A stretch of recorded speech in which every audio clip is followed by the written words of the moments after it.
Hi, Diane. It's good Hi, to be here Robert. with you. Always good to be with you. Yes, indeed. We're going to do a meditation for our listeners out there, and we're entitling it Practice Living as the Children of Light. And I'm wondering if you could introduce this meditation for us, because it has a very special purpose, doesn't it? It does. It absolutely does. This meditation is all about embodying Jesus's fundamental teachings. So Christ said, love thy neighbor, love even thy enemy. And so how do we begin to train ourselves to have a greater and greater capacity to love all, to love our neighbors, even those with whom we disagree? And so this is a contemplative meditative practice that does that. And so inside of this practice, we create within ourselves a presence of peace, of joy, of compassion, and then we send that out and give that to our neighbors, even to our enemies. And we practice then becoming one with them. It's a meditation filled with unitive energy. It's one filled with the presence of the body of Christ. And we practice merging with that. That's great. This practice, in fact, all of our practices, it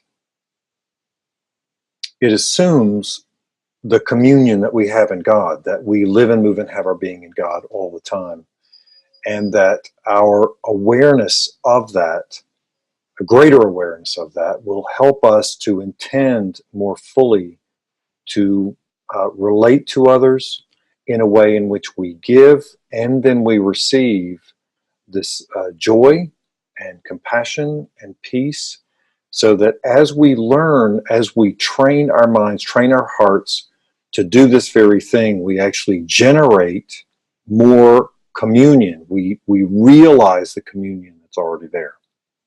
And we realize that communion of light. And my experience with this meditation is that it's so transformative. And personally, I've used it in situations that might be a little more difficult or challenging for me. And what I've seen is that when I transform my own capacity, then those situations, or at least my experience of them, transforms. And I've always found it to be a deeply fulfilling practice and deeply helpful. Yes, and transformative. Yes, Absolutely. And because yes. the first ones that we're trying to change is not someone else, but ourselves. That's right. Changing And someone that's else the doesn't hardest work thing. so well. That's right. That's right. That's the hardest thing.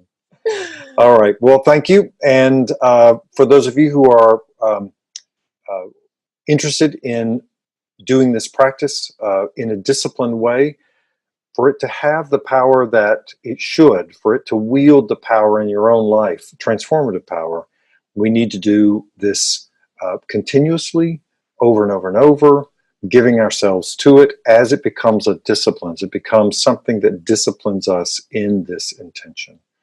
So we ask that you um, pay attention to how you're doing it, and that you do it regularly and give yourself to it. All right. Thank you, Diane. Thank you, Robert. All right. Bye bye. Bye bye.